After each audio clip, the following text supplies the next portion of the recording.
So anyway, thanks for joining me. I'm really glad you're here. Um, Thank you for having me. say your name right, because I think I blow it. Oonagh, Oonagh Taeger, Okay, so almost like with a U, but with an O. Right. just like with UNA. All right. I'll do that better. Yeah. I have a little bio on here I'd like you to, I want to read. Okay, Okay. first that I have on you. Okay, so Oonagh is a holistic healer and a homeopath committed to helping people with allergy and autoimmune disease. She has helped clients who were on the allergy autoimmune spectrum to heal from issues ranging from gout and asthma to motor neuron disease. Did I say Yeah. that right? Yeah. Okay. Oonagh set out on her homeopathic path in 1995 as the result of request for the most holistic and effective healthcare for her infant daughter. She specializes in TIPPS system for systematically addressing the four roots of chronic disease. She has seen in her practice that when we remove these roots, we can change the way our genes are being expressed. And we can actually heal from conditions that medical science has told us that we think we're stuck with. I love that. Mhm. Uh, Oonagh incorporates an open-ended style of lightly guided journeying into healing sessions. This process directly engages her clients' inner guidance and is an active participant in the healing process. She believes that her empowerment and healing are synonymous and that her clients have everything they need to heal within themselves. It is her deepest honor to assist them into becoming their healthiest, happiest, and most powerful selves. I love that. Oh, that's Thank awesome. you. Thank And so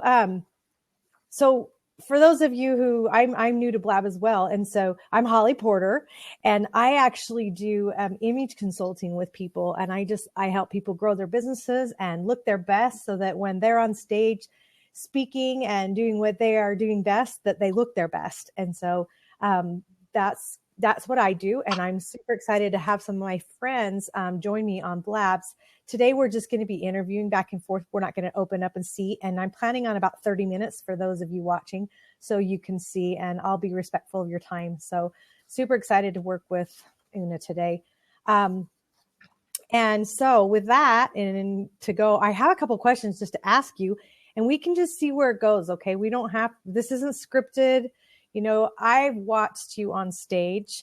We were at an event for Sage Levine, and Sage she just had a whim, just a feeling to get this to happen, and pulled Oonagh up on stage, and a random participant who we know in our group, but like you've never worked with her, right? you. No.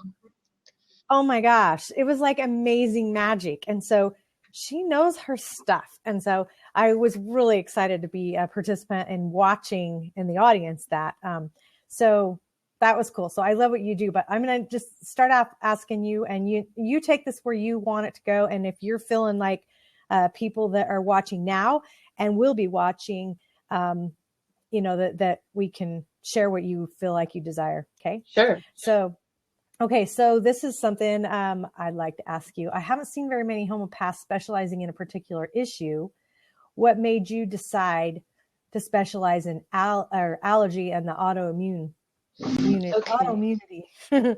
Yeah, so there's a couple aspects to that. One is, most homeopaths and a lot of healers are generalists, and I was trained to be a generalist, but I also feel that if we focus on one thing, we can really develop expertise and help people in a way that nobody else is doing that in that field.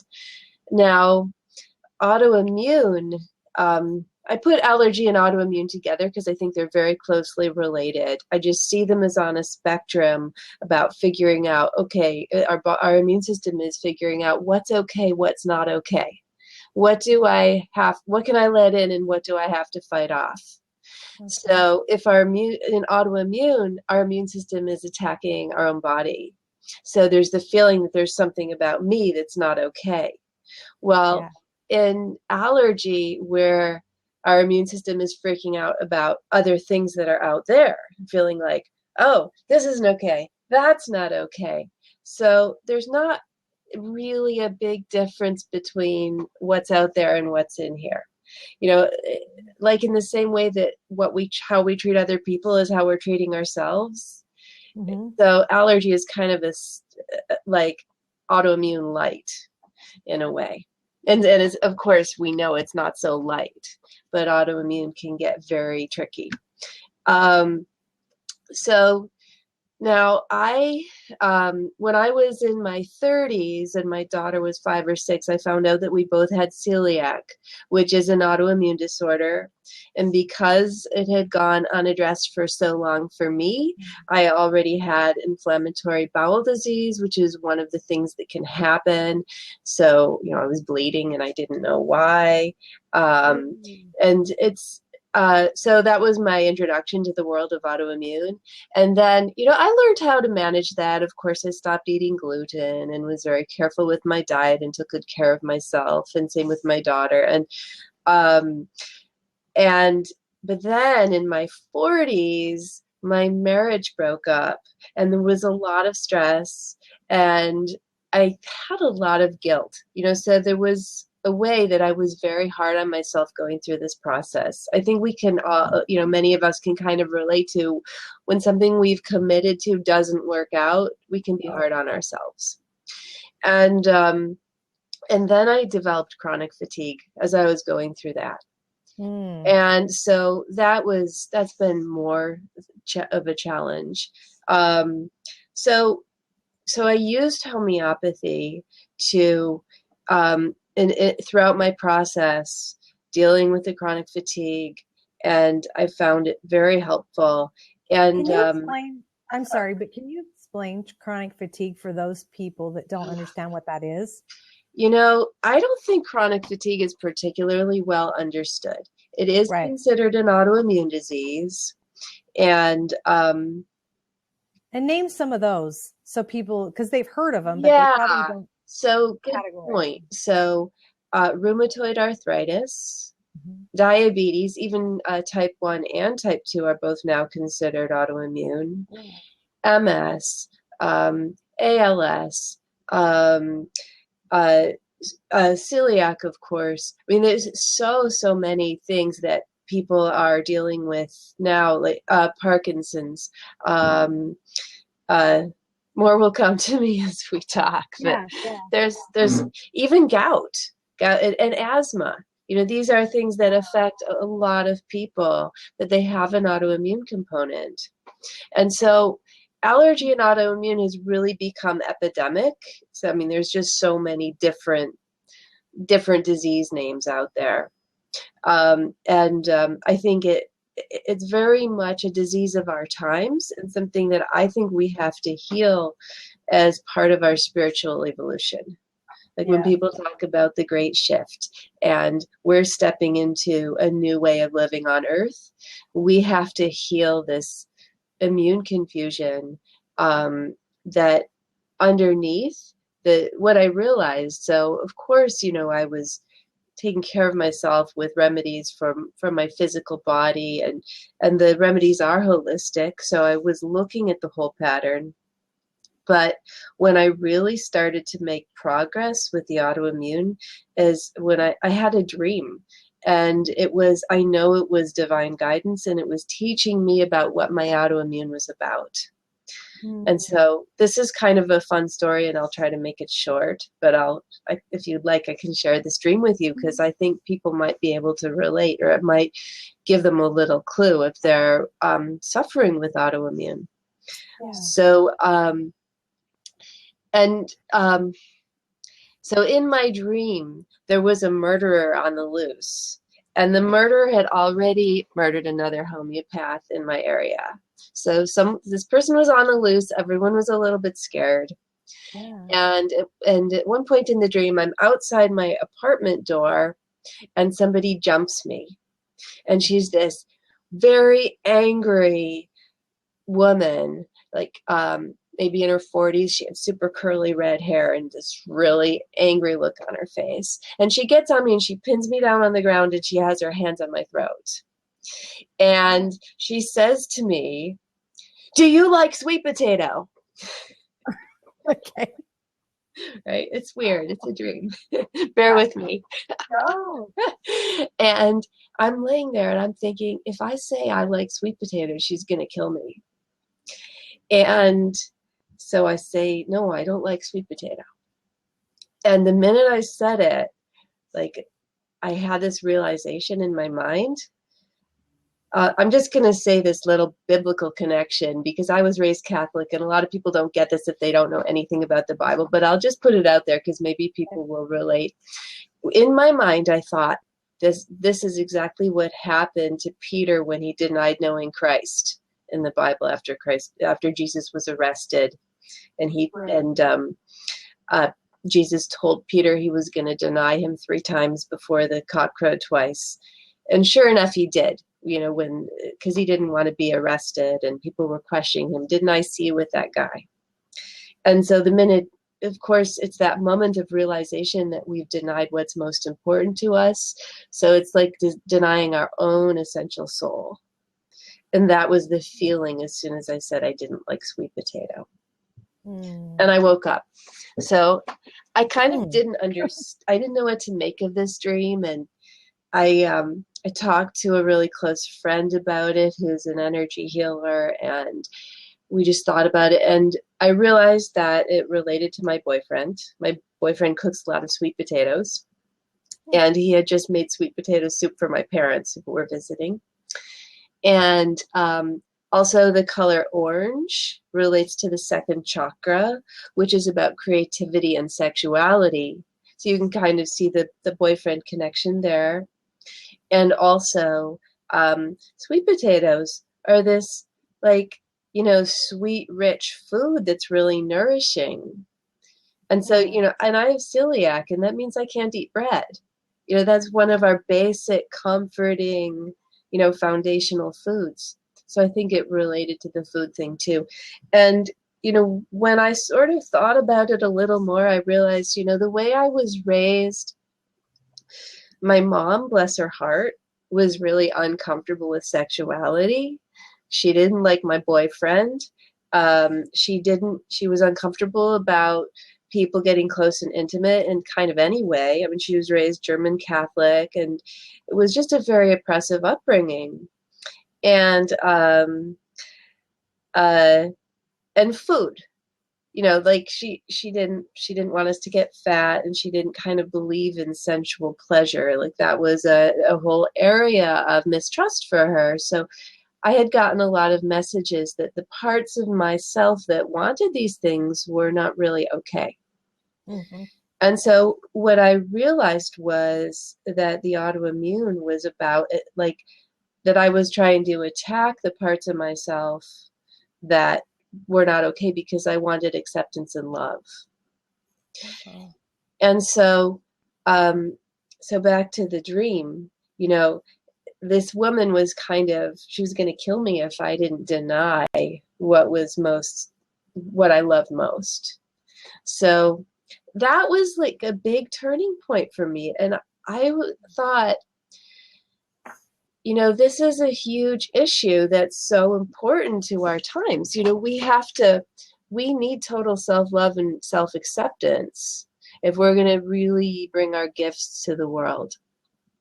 Yeah. So that's what got me really into it. I don't think I wasn't nearly as interested in autoimmune, even though I was working with it for myself before. Right. And I had some clients, and, we had good experiences working with it because homeopathy is powerful in autoimmune and chronic illness. I wasn't that interested till I had that dream, and I realized how important it is just for our spiritual evolution and for where we are today on this planet. Yeah. Yeah. Well, and there's such a need for it too. It's just the food we eat and the drugs we take. Yeah. Yeah, that could be a whole nother day subject, right? Yeah, of course.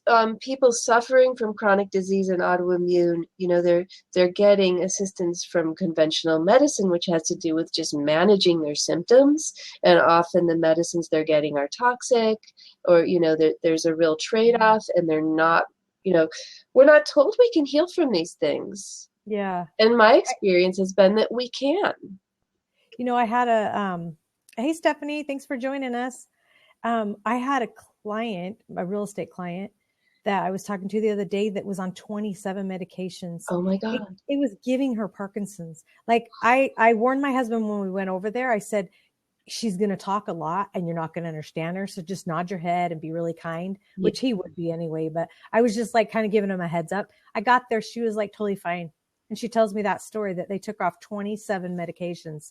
She Oh like my seems, I God. mean, she's a little bit, it's a little bit hard to understand her, but it was amazing. I was like, you are a different person in the last 6 months. Wow. Anyway, it just shows you what all those medications can do. They create a lot too. You Yeah. know, our bodies are made to heal, right? They are made to heal.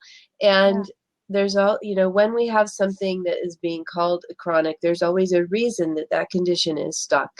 Yeah. Nothing about who we are is immutable or stuck. We're endlessly creative. Our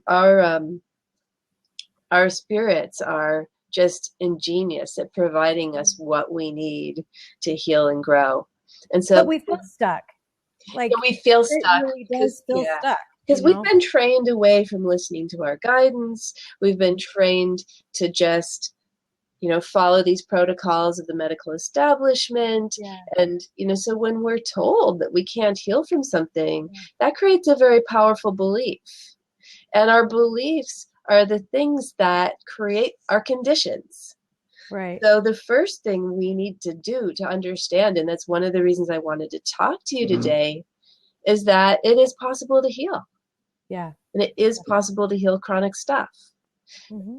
One thing I realized is that, when I was suffering from various chronic things, do I feel bad 100% of the time? No. There are times that I feel really very good. So so in my mind, I realized, I'm not really sick all the time. I'm creating my reality fresh in every moment. But when I have beliefs that are really strong, I tend to keep creating that same thing over and over again. Yeah. And really, when you look at it, no, I'm not sick all the time. I mean, people can, have a strong enough belief that they really do feel sick all the time. And that happens. And even those situations are changeable once we learn that they can be changed. Well, I'm inspired to ask you about fibromyalgia a little bit because I'm assuming you work with people with that. And let me just share. So I have my daughter, my oldest daughter. She's actually had 8 surgeries in the last year. I mean, every body part pretty much has had a surgery. And she also has fibromyalgia and a lot of other issues, which is really hard because I've never had an illness. I mean, I've always been really healthy and ate healthy and taken vitamins and so it's hard for me to sympathize with that. And anyway, and she's also a recovering pain pill addict, from an accident and had a baby, premature on this. And so he saved her life. He's 5 now. She's been doing so great, but she started having all these illnesses. And so now, I mean, there's so much medication and I feel like, she's probably put on 100, 150 pounds. I don't know how to help her. You know what I mean? It's like, is she creating these things like mentally to be physical issues to stay on medication? I don't know. And my sister also has fibromyalgia. So I'm just curious if you don't mind that I'm kind Oh of. no, I'm happy to. It's great to be able to talk about a real life issue. Well, so many have it now, it's huge. And fibromyalgia is a big problem. Fibromyalgia is very real, and one of the things that we face if we have a condition like that is people thinking we're making it up. I mean, I had that happen with celiac. I had people kind of think that I was, imagining this whole thing, and it was, just because we create our realities with our beliefs doesn't mean that we're hypochondriac and making things up. Like, these conditions are real, and there are real reasons that they're happening. And so, in fact, by the way, fibromyalgia is very linked to chronic fatigue, and they might kind of be aspects of the same thing. Sure. And I think they are issues of the neurological system. So it's her nerves are being affected. That makes sense because there's so much pain. Mm-hmm. So it's very real and very difficult. So, the things that made these make these conditions, put these it goes our the roots go way back. So let me talk a little bit about the 4 roots of chronic disease. Okay.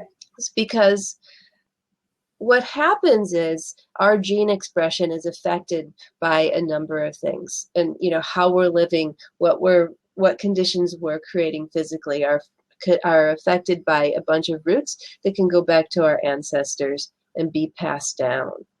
So there's 4 basic roots. One is toxicity.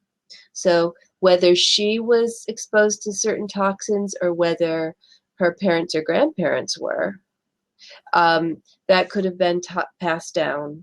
And that's that's one of the things that I treat, to get rid of the whole, whatever that toxicity, whatever, if it was in the ancestors, it could have disrupted how the genes are being expressed.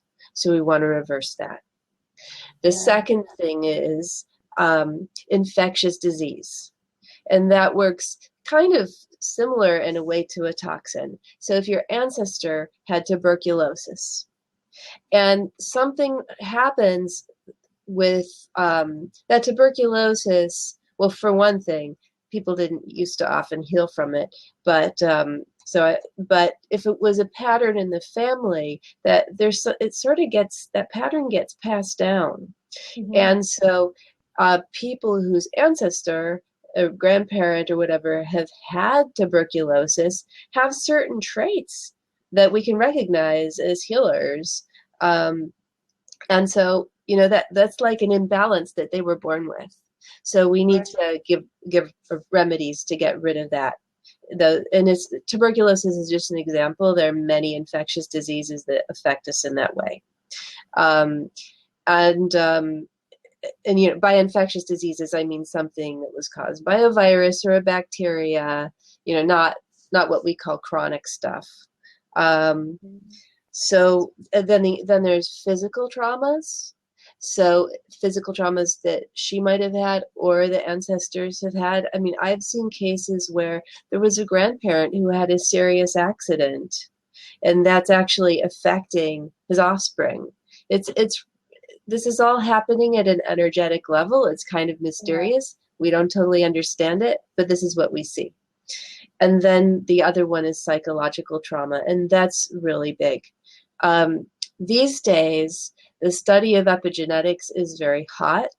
Epigenetics is about how our genes express themselves. It's really like, here's my gene, just pretend. And there are sheaths that cover up parts of the gene or slide around, and so this part could be covered up or this part could be covered up.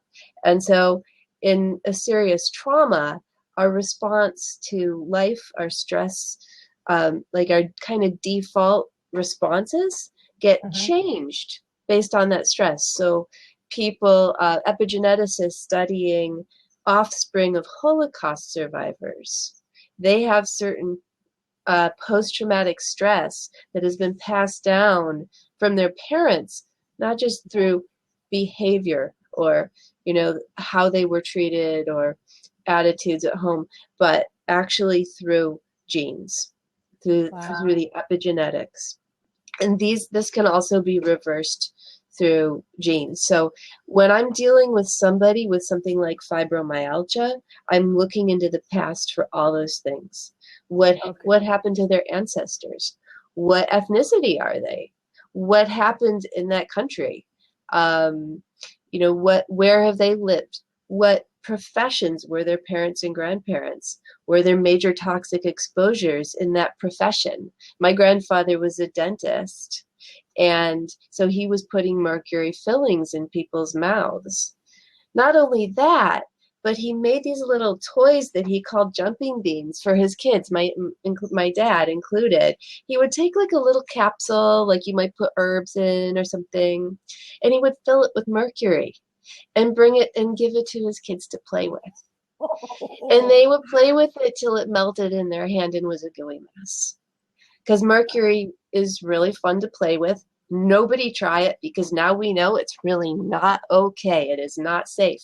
But kids used to play with this stuff. So working with my dad, like that's one of the things that we're doing. We're detoxing from mercury. And yeah, that probably affected me. Oh, I'm sure. Yeah. Yeah, Yeah. I believe it.